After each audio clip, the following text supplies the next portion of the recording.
3:17 is the time. Later in the hour, you'll hear from Titans head football coach Mike Munchak, and then during the 4 o'clock hour, a variety of things that'll be going on. Will Purdue will join us to talk some NBA playoffs. Willie is over at Hawkins Field, where he's got a variety of interview options for us around the Vandy Louisville Super Regional. We're talking in studio with former Vanderbilt pitcher and then later Major League pitcher Jensen Lewis, who is in town to see the series beginning tomorrow. And Jensen, I want to kind of get a little of your perspective on what's been going on with this Miami fiasco. It got out earlier this week that it looks like Major League Baseball wants to drop the hammer. Is this a subject that gets a lot of talk in Major League locker rooms? No question. It directly affects us. It directly affects our ability to compete at a high level.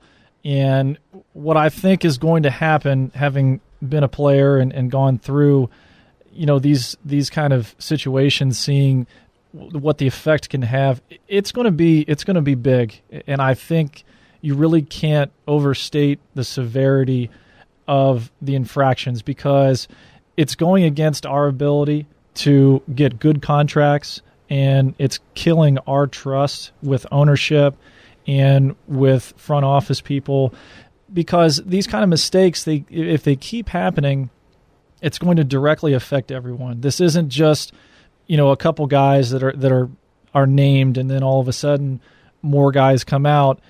It becomes, we're all in this together. So now there's slander and there's just a bad rap that's going to happen and be associated with ball players now.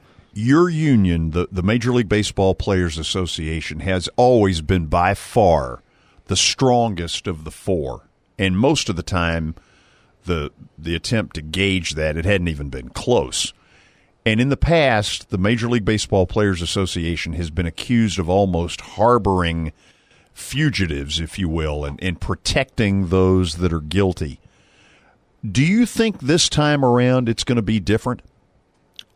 I think that if people take this very lightly in respect of ball players saying, okay, well, we've been through this before, it'll blow over again, this is just part of the process, I think it's a complete rude awakening. I think ownership will probably get together now. The collective bargain agreement is already set.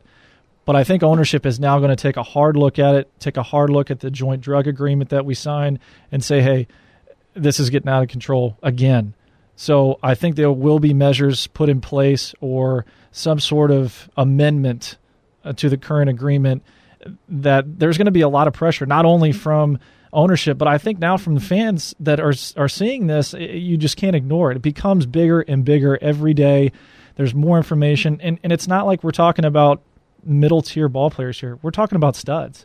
And that's going to have a direct effect, a trickle-down effect, I believe, on the rest of us. We've already seen a series of players who have Hall of Fame credentials but suspect track records who just simply have had the door shut on them for Hall of Fame induction. Do you think it's always going to be that way, or are some of the Barry Bondses of the world eventually going to get in?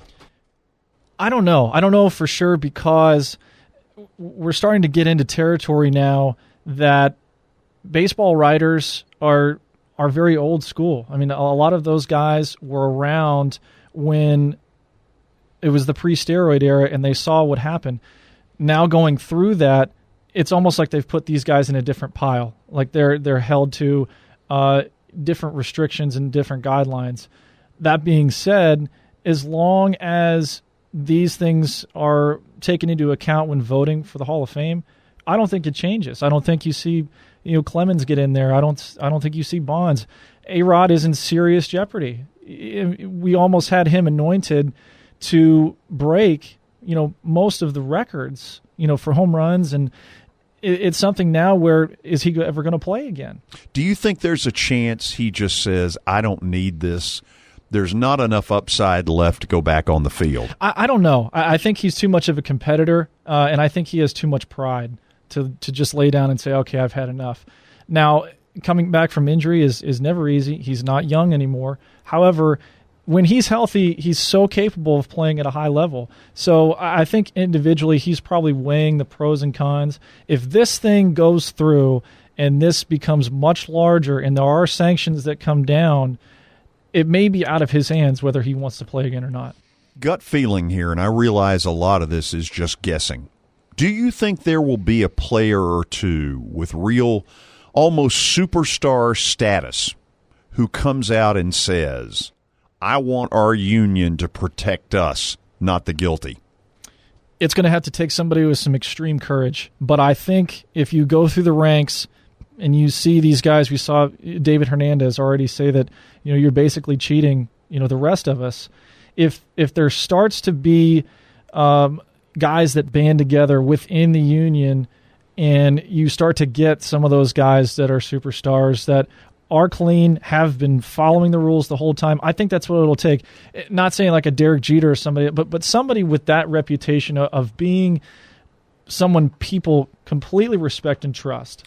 Okay, I got about 45 seconds left. Without you naming names, given where you've been, your background as a major league player, do you know who the guilty are? That's hard to say. I think the commissioner and Michael Weiner, our MLBPA president, have done a really good job of setting forth these rules and regulations. If guys are still doing it, they're not doing it in the open. They're not having stuff in clubhouses or anything like that. It would not be something that you would see.